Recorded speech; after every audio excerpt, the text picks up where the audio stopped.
ಒಂದಾನೊಂದು ಕಾಲದಲ್ಲಿ ಶುಂಭ ನಿಶುಂಭರೆಂಬ ದೊಡ್ಡ ರಾಕ್ಷಸರಿರ್ತಾರೆ. ಹಾಗೇನೆ ಅವರಿಗೆ ಒಬ್ಬ ಅಣ್ಣ ಸಹ ಇರ್ತಾನೆ. ಅವನು ಇಂದ್ರನ ಜೊತೆ ಯುದ್ಧ ಮಾಡಿ ಯುದ್ಧ ಸೋಲಿ ಸಾಯ್ತಾನೆ. ಹೀಗಾಗಿ ಶುಂಭ ನಿಶುಂಭರಿಬ್ಬರು ಅಣ್ಣನ ಸಾವಿನ ಪ್ರತೀಕವಾಗಿ ದೇವತೆಗಳ ವಿರುದ್ಧ ಯುದ್ಧ ಮಾಡಲು ನಿರ್ಧರಿಸುತ್ತಾರೆ. ಇವರಿಬ್ಬರ ಜೊತೆ ಮಹಿಷಾಸುರನ ಗೆಳೆಯರಾದ ಚಂಡಮುಂಡ, ರಕ್ತಬೀಜಾಸುರ ಇವರುಗಳು ಕೂಡ ಇವರ ಜೊತೆ ಕೈಜೋಡಿಸುತ್ತಾರೆ. ಈ ರಾಕ್ಷಸರು ದೇವತೆಗಳನ್ನು ಸೋಲಿಸಿ ಸಂಪೂರ್ಣ ಜಗತ್ತನ್ನು ಆಳ್ವಿಕೆ ಮಾಡುತ್ತಾರೆ.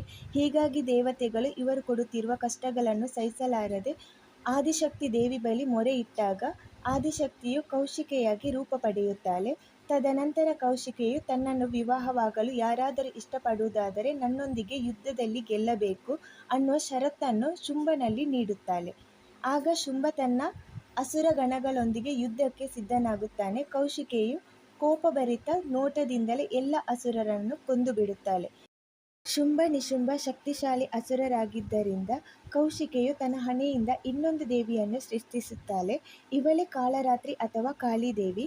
ಕಾಳಿದೇವಿ ಬಹಳ ಕಪ್ಪು. ಅವಳ ಶರೀರ ರಕ್ತಭರಿತವಾಗಿದ್ದು ಕೊರಳಿಗೆ ತಲೆಬುರುಡೆ ಹಾರವನ್ನು ಧರಿಸಿದವಳಾಗಿದ್ದಳು. ಹಾಗೇನೆ ಅವಳ ರೂಪ ಬಹಳ ಉಗ್ರ. ಕಾಳರಾತ್ರಿ ಅಂದರೆ ಸಾವಿನ ಸಮಯ ಎಂದರ್ಥ ಕೂಡ ಇದೆ. ಕಾಳರಾತ್ರಿಯ ಉಗ್ರವಾದ ರೂಪವನ್ನು ನೋಡಿ ಚಂಡಮುಂಡರು ಓಡಿ ಹೋಗ್ತಾರೆ. ಅವರನ್ನು ಬೆನ್ನಟ್ಟಿ ಅವರ ಶಿರವನ್ನು ಕಡಿದು ಅವಳು ತನ್ನ ಕೊರಳನ್ನು ಶೃಂಗರಿಸುತ್ತಾಳೆ. ಹೀಗೆ ಚಂಡಮುಂಡರ ಶಿರ ಕತ್ತರಿಸಿ ಹಾರವನ್ನಾಗಿಸಿದ ದೇವಿಗೆ ಚಾಮುಂಡ ಎನ್ನುವ ಹೆಸರು ಕೂಡ ಇದೆ. ಇತ್ತ ಕೌಶಿಕೆಯು ರಕ್ತ ಬೀಜಾಸುರನನ್ನು ಸೋಲಿಸುವಲ್ಲಿ ನಿರತಳಾಗ್ತಾಳೆ. ಆದರೆ ರಕ್ತ ಬೀಜಾಸುರನಿಗೆ ಒಂದು ಶಕ್ತಿ ಇತ್ತು. ಏನಂದರೆ ಅವನ ರಕ್ತ ಭೂಮಿಗೆ ಬಿದ್ದರೆ ಇನ್ನೊಬ್ಬ ರಕ್ತ ಬೀಜಾಸುರ ಸೃಷ್ಟಿಯಾಗ್ತಿದ್ದ. ಹೀಗಾಗಿ ಕೌಶಿಕಿ ಮತ್ತು ಕಾಳರಾತ್ರಿ ಇಬ್ಬರು ಸೇರಿ ರಕ್ತ ಬೀಜಾಸುರನನ್ನು ಕೊಲ್ತಾರೆ.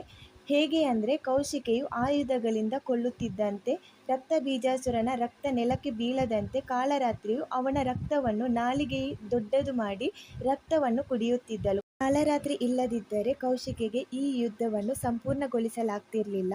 ಹಾಗಾಗಿ ಕಾಳರಾತ್ರಿಯು ಭಕ್ತರು ಕೇಳಿದ ವರವನ್ನು ಕೊಡುವ, ಶುಭವನ್ನು ಮಾಡುವ ದೇವಿಯಾಗಿದ್ದಾಳೆ.